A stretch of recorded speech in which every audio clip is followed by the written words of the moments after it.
Thanks for joining us for another edition of Issues and Answers. I'm Ian Boyne. We return to the important issue of teenage pregnancy and the issues associated with that. We have with us again the Executive Director of the Women's Center of Jamaica Foundation, Dr. Zoe Simpson. We thank you for your company. Dr. Simpson, good to have you on this show. There are so many issues associated with the reintegration program, the program to reintegrate those teenagers who become pregnant. It's not just a matter of opening up the school to them, but it's a matter of preparing them psychologically to go back to school. Tell us about some of these issues. The reintegration is, the girls must be reintegrated into the formal school system after the birth of their babies. And as you rightly said, it's not just a matter of they're going back to school, because now they're going back as students, yes, and their places must be there for them to continue their education. But they're not just students, they're mothers. And they're still adolescents. So they have other issues, other contending issues, you see. And so their books are there and their subjects and all and so. But in the back of a girl's mind, a teen mother's mind is, what's happening to my baby? Yes. You see. And one of the things we want for them to do is to be adequately prepared for the reintegration into the formal school system.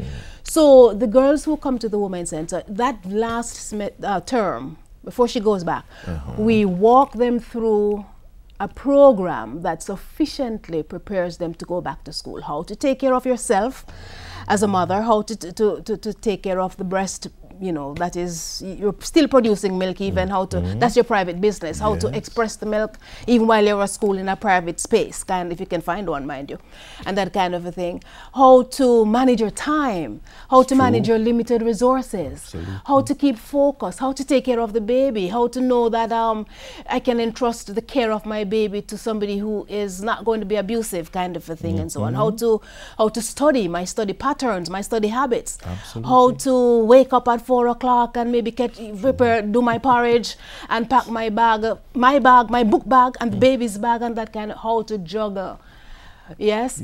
And you see, these are women. They are young girls, but they are women, and there's just something inside us as women that makes us tenacious and equips us to do it. And that's one of the things we say to the girls. It's going to be hard because you're going to have to study. You have to pass your exams like anybody else. There are no excuses, mind you. You have to focus on your baby, but you can do it. So it has to be intense preparation. And one of the things we find is that the girls who do not therefore come to the program of intervention to receive that extent of preparation, they are at risk of dropping out a second time. No, you don't want that to happen at all.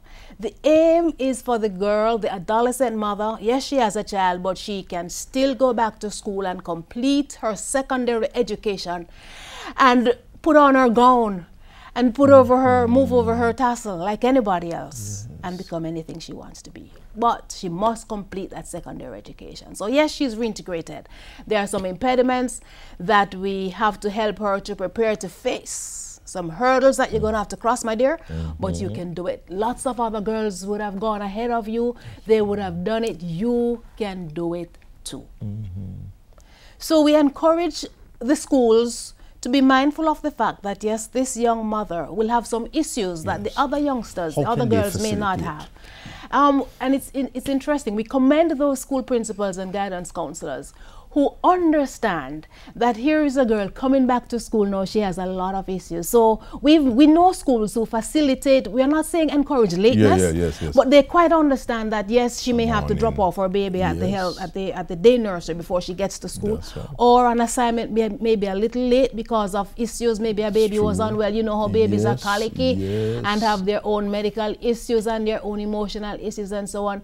Here is a child who, an adolescent mother who is determined to finish, but she needs a little help from school. We have two of the girls who are going back, but sometimes they can ill afford the school expenses. We say to schools, can you get her on the school feeding program? Can you get her on the welfare program? Can you ensure that she gets a lunch or a breakfast even? A lot of these girls are very poor.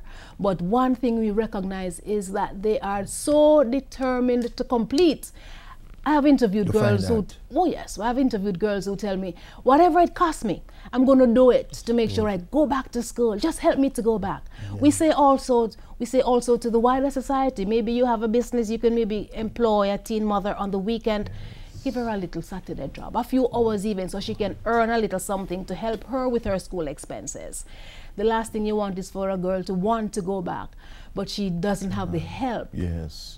And the assistance, the financial assistance, the emotional assistance. And talking about the emotional assistance, we say to the parents. Let's come to that, Dr. Simpson, when we come back. We're talking about the issues associated with the reintegration of teen mothers into the school system. It's not just a matter of opening up access.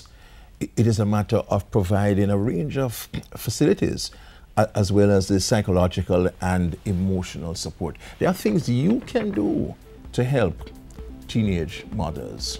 We take a break, but we'll be right back.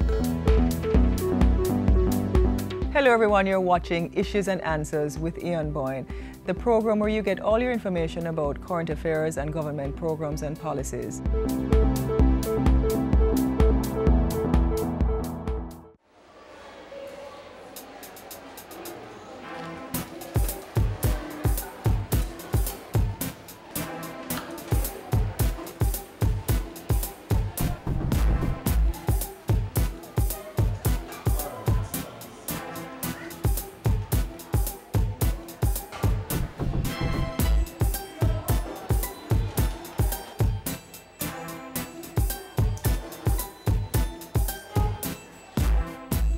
Parents, take your place.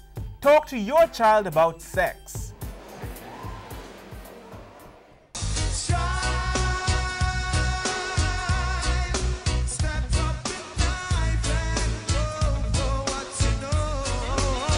Me a 15, me nah run down no baby daddy, me a stay in a school, be married, get my education, so young girls, if you no mess up, get up, brush off and remember, nourish, nourish.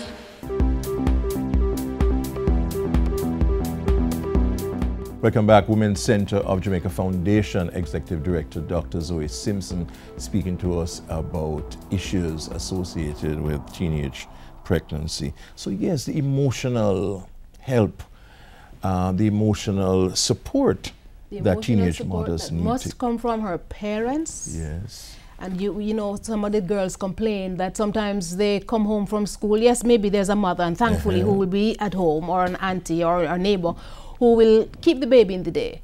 But as she walks through the gate, yes, take your pick near your... True. And we're not saying that the girls must be irresponsible. I know. They need to learn responsibility, but they need a little help. That's true. Just help them, no? Take the baby so that she can complete a project. Take the baby that is screaming away so she can sleep. You know, we've seen girls going back to school and falling asleep. And it is difficult. They're up all night. Up all night minding a colicky baby kind of a thing and so on. A baby who, you know, some of these babies are, shall I say, stubborn and won't sleep at night and so on. You know, they have their own schedules, mind you. But she has to do her lessons even. So parents, please help her so she can do her lessons. Talking about help, Dr. Simpson, is it important that we do not keep these girls on the constant guilt trip? That's right. You see, because you did so and so, you did talk to you, and you never hear. If you did hear, no, you wouldn't have that, and you show your problem upon me. Emotional abuse is what it is. Emotional abuse. And it doesn't help the process, mind you. We Christians are guilty of that. Offer a word of encouragement. Encouragement. You know, and even some of the persons who are in the communities and see, you know, you see the girls trying to make something of themselves. Yes. Man, this whole matter of dumping on them, we need to stop it as a society and recognize that this is our issue as a country on the whole. It's not just the girl. It's not just the family. It's a communal issue. Yes. And we all must now embrace it and face it square in the face and say, yeah, we messed up. You see, we must take responsibility as a society for what happens to our youngsters, our young girls, our young boys. Because as a society must take... We must take responsibility. It's not just the fault of the... Not at all. Okay. Look inside of ourselves to see what we did or didn't do that has now ended up with a girl with a pregnancy when she's 11. 11? Yes. Where were the parents even? Yes. But so that has happened, mind you. We don't want to focus on that a lot. Yes. Exactly. We're looking at the fact that yes, her future is ahead of her. Yes. And she can rise to the occasion. She can get up from that spot of difficulty, of challenge, and she can go back to school, and that's what we want to focus on. We really are happy for the reintegration policy, because prior to that we had to beg and beseech the schools to take back the girls and so on. Now the policy says her space is there, assured, and she must go back to school. One of the things we're finding though is that some of the girls are going back to school on their own accord without accessing the program of intervention, and that's very good because it speaks to their own ambition and determination, yes, and drive, and that's good. But we recognize that they need the assistance. They need to be prepared to go back, because a study was done a few years ago by the late Professor Barry Evans that showed that several of the girls will drop out a second time unless they're adequately prepared, unless they have the support of the parents, unless they have the financial support, unless they have the support at school. You know, it's interesting. Yes. I was in my office yesterday and I was looking through the window at like 7:30 in the morning, and I saw a past student in her uniform. She was reintegrated, and so she had her baby.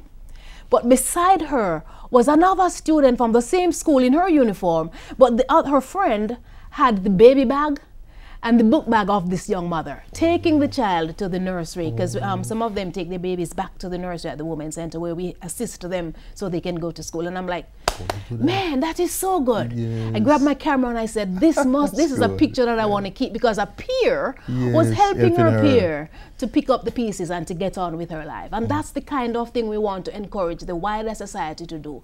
Help these girls, encourage them, say a kind word, be the wind beneath their wings so they can soar like eagles and fly again.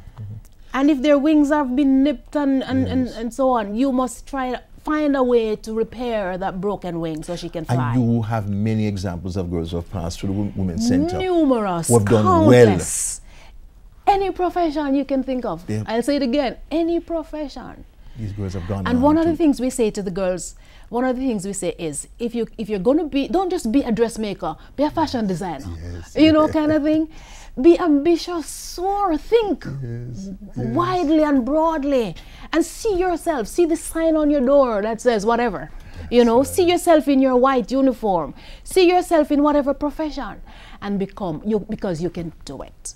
But we must support them, offer them a little weekend something, a summer job. And one of the things we seek to do is to encourage them to enroll for NYS in the summer, or we work with other organizations who offer summer opportunities for these young girls, so that they can now begin to put their little monies together to go back to school, to sponsor themselves as they go back to school. We have what we call a student empowerment day. One of the things we say is every girl must be empowered. So we look at a girl, and if she's misbehaving, we say, oh, that girl needs to be empowered.